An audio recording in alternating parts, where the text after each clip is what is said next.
Paz do Senhor, meus irmãos, como vocês estão? A Bíblia nos conta a história de Moisés, o libertador do povo de Israel, da escravidão no Egito.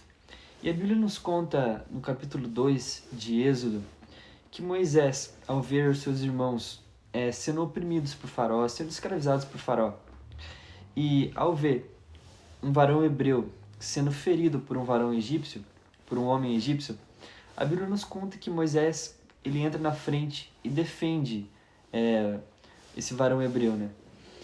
E mata esse egípcio e o esconde na areia. E a Bíblia nos conta que Moisés, no caso, ele era filho da filha de Faraó.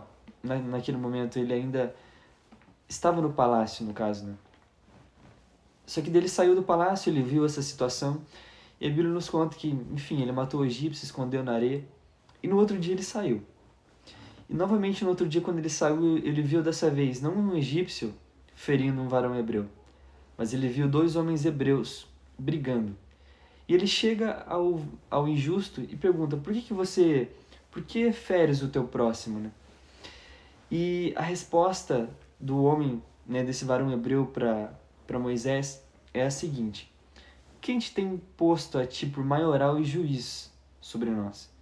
Pensas matar-me, como mataste o egípcio? Então temeu Moisés e disse, certamente esse negócio foi descoberto.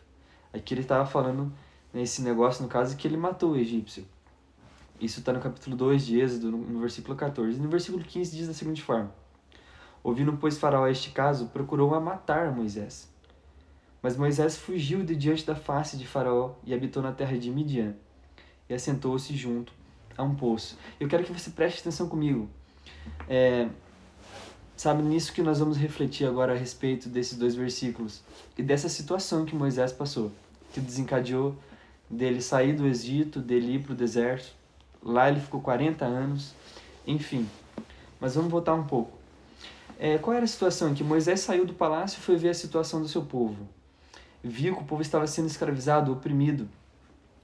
E ainda viu um egípcio ferindo um dos seus irmãos. Ele faz um ato de justiça, defende um dos seus irmãos, sabe? Ele, como alguém que morava no palácio, com alguém que era filho da filha de Faraó, ele poderia, de repente, não, sabe, falar, não, eu não vou colocar em xeque, sabe? Digamos assim, todas as minhas regalias, sabe, para defender um irmão meu ou algo do tipo, sabe? Eu sou praticamente um príncipe aqui no Egito, sabe? Mas Moisés não pensou isso. Moisés, ali ele mostrou que ele era alguém justo, que ele era alguém de caráter.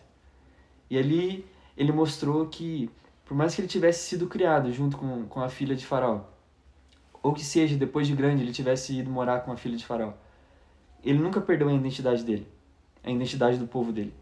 Sabe? Ele sabia de onde ele tinha vindo, ele sabia qual era a sua essência, e ele não havia perdido isso. E ele vai lá e defende o varão hebreu do varão egípcio, enfim, do homem egípcio, e fere o egípcio, mata ele. E ao invés, sabe, do povo dele, do povo hebreu, olhar para ele, sabe, como alguém, poxa, que se dispôs a defender, que fez um ato de justiça, foi ao contrário. Quando ele saiu no outro dia, que viu dois varões hebreus brigando entre si, ele chega para o injusto já lança no rosto dele: quem te tem imposto por maioral e juiz sobre nós? Ou seja, cara, quem que você pensa que é para chegar aqui, sabe, e querer mandar em nós? Sabe, basicamente isso era isso que o varão hebreu injusto falou para Moisés, sabe? E ainda lançou no rosto dele, falou: pensa matar-me como mataste o egípcio? Como se ele falasse: você vai me matar igual você matou o egípcio ontem? Ou seja, ao invés deles terem, digamos assim, visto essa ação de Moisés como uma ação de justiça, como alguém que estava ponhando em risco, sabe, todas as suas regalias como príncipe, sabe, do Egito e tudo mais, filho da filha de Faraó, sabe, para defender um dos seus irmãos, não. Pelo contrário, eles não deram valor algum a isso. E ainda lançaram em rosto dele, ainda falaram: pensas matar-me? Esse varão, ele era hebreu, no caso, né? Poxa, era irmão praticamente de Moisés, né? Do mesmo povo. E ele fala: não, pensa matar-me como matasse o egípcio? Sabe?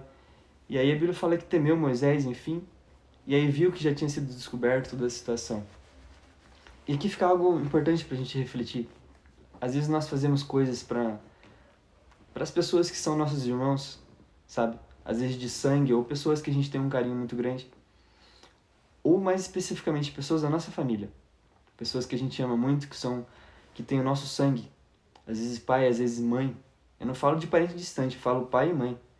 E às vezes a gente faz coisas para as pessoas e, sabe, num ato de justiça muitas vezes. Porque Moisés fez um ato de justiça, ele defendeu o hebreu, sabe, que era do povo dele, do egípcio. E teve que matar o egípcio, no caso. Só que isso não teve valor algum. Para o próprio povo dele não teve valor algum. Para a própria pessoa que era do mesmo povo, que era hebreu, como Moisés também era hebreu, não teve valor isso. Que antes não tivesse morrido lá, mas Moisés não tivesse intervindo na situação, sabe?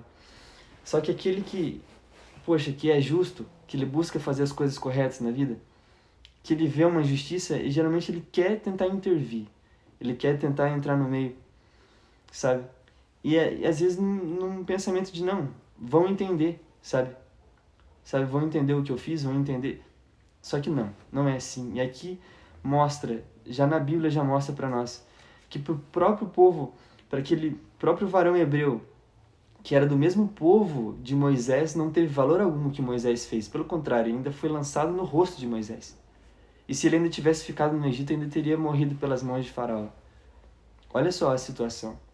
E a Bíblia também nos conta no livro de Marcos, no capítulo 6, no versículo 4, a Bíblia diz da seguinte forma: E Jesus lhe dizia, não há profeta sem honra, senão na sua terra, entre os seus parentes e na sua casa. Aqui a Bíblia está nos contando que Jesus foi para Nazaré, e ele começa ali a falar ali na sinagoga no sábado, e as pessoas começam a perguntar, mas de onde, sabe, vem essa sabedoria? Sabe, de onde vem essas maravilhas? Não é esse o carpinteiro, o filho de Maria, o irmão de Tiago, e de José, e de Judas, e de Simão? E a Bíblia nos conta que Jesus Cristo não pôde fazer ali obras maravilhosas. Somente curou alguns poucos enfermos, impondo-lhe as mãos, sabe? Por causa da questão da dúvida daquelas pessoas, sabe? Por causa da questão das pessoas, sabe? Entre os seus parentes, entre as pessoas ali que ele cresceu junto, as pessoas não acreditavam em quem Jesus era. Não acreditavam no seu poder. E aí isso foi tão forte que Jesus pôde fazer apenas poucas coisas ali, poucos milagres ali, por conta da falta de fé daquelas pessoas. E qual é a reflexão que eu quero trazer aqui, finalizando esse vídeo? Muitas vezes a gente quer transformar as pessoas que estão ao nosso redor, principalmente nossos parentes. A gente quer colocar coisas na cabeça das pessoas, sabe, de alguma forma tirar elas das situações que elas estão e tudo mais, igual Moisés, que viu ali o seu irmão sendo ferido e tentou defender, enfim, ainda foi tido como injusto. Ou Jesus, que chegou na sua própria pátria para realizar milagres e maravilhas, e chegou ali, o pessoal começou a duvidar dele. Não é esse o carpinteiro, sabe? Enfim, e daí ele fala, não existe profeta sem honra, mas senão na sua terra, na sua casa e entre os seus parentes, sabe?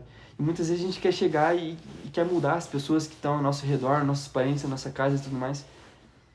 E nessa tentativa, a gente ainda que sai como errado. Então, a palavra de Deus para você hoje se preocupe em obedecer a voz de Deus, sabe?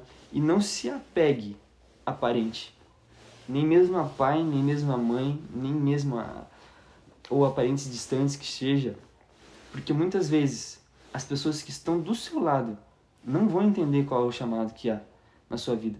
E muitas vezes ainda vão tentar impedir aquilo que é chamado de Deus na sua vida. Às vezes, numa inocência, eles vão acabar se levantando ainda contra aquilo que Deus tem para sua vida, sabe? E você, numa tentativa de tentar trazer eles junto, de tentar mudá-los, você ainda vai se prejudicar, como Moisés se prejudicou, tendo que fugir do Egito, tendo que ir para o deserto. Mas enfim, nada disso foi capaz de parar o chamado que Deus tinha na vida de Moisés. E é isso que eu quero dizer para você também. Não importa qual situação você tenha passado, nada vai impedir o chamado de Deus na sua vida. E tome muito cuidado com relação a isso. Parentes e tudo mais, respeite, ame, mas sempre tenha o seu foco em Cristo. Que Deus te abençoe.